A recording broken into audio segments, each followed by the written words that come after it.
బడుగు బలహీన వర్గాలను ఉన్నత స్థాయికి తీసుకెళ్లాలనే సంకల్పంతో అనేక సంస్కరణలు తీసుకొచ్చిన ఘనత డాక్టర్ బిఆర్ అంబేద్కర్ దని బీజేపీ రాష్ట్ర media panelist Gajuwaka BJP convener Karnamreddy Narasingarao అన్నారు.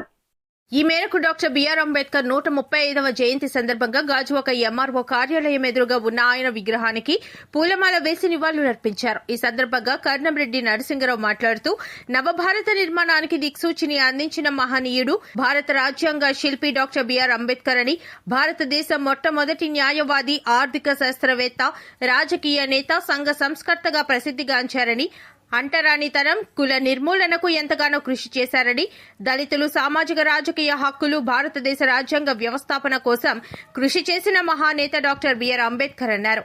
ఈ కార్యక్రమంలో సిరిసపల్లి డూకరాజు, దీనంకొండ కృష్ణంరాజు, గూటూరు శంకర్రావు, బాటా శ్రీను తదితరులు పాల్గొన్నారు.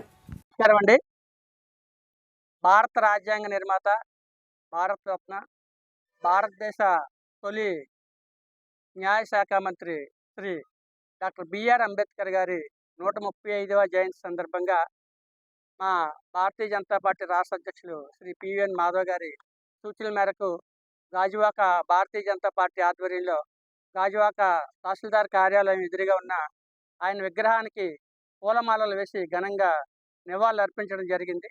డాక్టర్ బిఆర్ అంబేద్కర్ గారు మరి ఆయన అప్పట్లోనే స్వేచ్ఛ, సమానత్వం, అదేవిధంగా మహిళలకు కూడా హక్కులు కల్పించాలని పోరాడిన మహానేత. ఆయనకి అమెరికా, లండన్ వంటి ఎన్నో దేశాల్లో డిగ్రీలు, డాక్టరేట్లు సాధించినటువంటి గొప్ప మేధావి, అపర మేధావి. మరి ఆయనకున్న డిగ్రీలు నేటికి కూడా ప్రపంచంలో ఎవరికీ లేవంటే మనం అర్థం చేసుకోవచ్చు ఎంత గొప్ప మేధావో. మరి ఆయన ఆశయాలకు అనుగుణంగా నేటి ప్రధానమంత్రి శ్రీ నరేంద్ర మోదీ గారు గత 12 ఏళ్లుగా భారతదేశాన్ని వికసిత్ భారత్గా ప్రపంచంలోనే నెంబర్ 1 స్థానాన్ని తీసుకెళ్లే విధంగా, విశ్వగురువుగా తీర్చిదిద్దే విధంగా 2047కి మనకు స్వతంత్రం వచ్చి 100 ఏళ్ళు పూర్తవుతున్న తరుణంలో అప్పటికి మరి ప్రపంచంలోనే నెంబర్ 1 స్థానం తీసుకెళ్లే విధంగా పనిచేస్తున్నారు. మరి అదేవిధంగా రాష్ట్రంలో మా రాష్ట్ర అధ్యక్షులు శ్రీ పివిఎన్ మాధవ్ గారి నాయకత్వంలో అందరికీ కూడా పార్టీలో కూడా సమానంగా అవకాశాలు కల్పిస్తూ అందరినీ కలుపుకొని వెళ్తున్నారు. మరి పార్టీ పిలుపు మేరకు ఈ కార్యక్రమంలో పాల్గొన్నటువంటి జిల్లా ప్రధాన కార్యదర్శి గారు శ్రీ సిరిసిపల్లి నూకరాజు గారికి, జిల్లా ఉపాధ్యక్షులు పాల్గొన్న మీడియా సోదరులకి అందరికీ పేరు పేరున ధన్యవాదాలు తెలియజేస్తాను. అందరికీ నమస్కారం. ఈరోజు గాజువాక ఎంఆర్ఓస్ ఎదురుగా 135వ జయంతి అంబేద్కర్ గారి జయంతి ఉత్సవాలు జరుగుతున్నాయి భారతీయ జనతా పార్టీ ఆధ్వర్యంలో. ఈ జయంతి ఉత్సవాలకు వచ్చిన వారందరికీ కూడా నమస్కారాలు.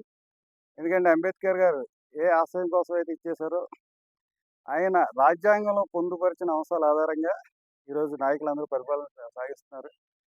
ఈరోజు నిమ్న జాతులకు అన్నిటికీ కూడా ఇప్పటికీ కూడా అంటరానితనం, అస్పృశ్యత ఉందంటే ఆ రోజు ఆయన రాజ్యాంగంలో అంశాలు పొందుపరచకపోతే పరిస్థితులు వేరే విధంగా ఉంటాయి. ఈరోజు నరేంద్ర మోడీ గారు అంబేద్కర్ గారి ఆశయ సాధన కోసం ప్రతి క్షణం కృషి చేస్తున్నారు. దానిలో భాగంగానే రాష్ట్ర నాయకత్వం కూడా పివిఎన్ మాధవ్ గారు కూడా ఇక్కడ రాష్ట్రంలో అన్ని ప్రాంతాల్లోని కూడా అందరికీ కూడా సమాన ప్రాధాన్యత ఇచ్చేటట్టు కార్యక్రమాలు నిర్వహిస్తున్నారు. ఈరోజు జయంతి ఉత్సవంలో పాల్గొన్న వారందరికీ ధన్యవాదాలు. అందరికీ నమస్కారం అండి. ఈరోజు డాక్టర్ బిఆర్ అంబేద్కర్ గారి 135వ జయంతి వేడుకలకు భాగంగా డాక్టర్ కర్నారెడ్డి నరసింగరావు గారు స్టేట్ మీడియా ఫెనలిస్ట్ గారి ఆధ్వర్యంలో ఈరోజు మన బిఆర్ అంబేద్కర్ గారికి జయంతి వేడుక ఘనంగా జరుపుకున్నామండి. బిఆర్ అంబేద్కర్ గారు ఒక వ్యక్తి మాత్రమే కాదు, అతను ఒక మహాశక్తిగా ఎదిగారు. అతను ఉన్న దేశంలో మనం కూడా పుట్టడానికి మనకి చాలా గర్వకారణం. అతను ఓన్లీ బడుగు బలహీన వర్గాల కోసమే కాకుండా మహిళా హక్కుల కోసం, ఆర్థిక వ్యవస్థ కోసం ఆర్బీఐ ఏర్పాటులో కూడా అతని పాత్ర ఎంతో కీలకంగా మారింది. అతను చదువుకోవడం వల్లే మన భవిష్యత్తు బాగుంటుందని తెలియజేసిన మహా వ్యక్తులు అతను ఒకరు. కానీ అలాంటి వ్యక్తి ఈ రోజు జయంతి వేడుకలో మనం పాల్గొని అతను స్మరించుకోవడం మనకు ఎంతో అదృష్టంగా భావిస్తుంది. సెలవు తీసుకుంటాం. Thank you.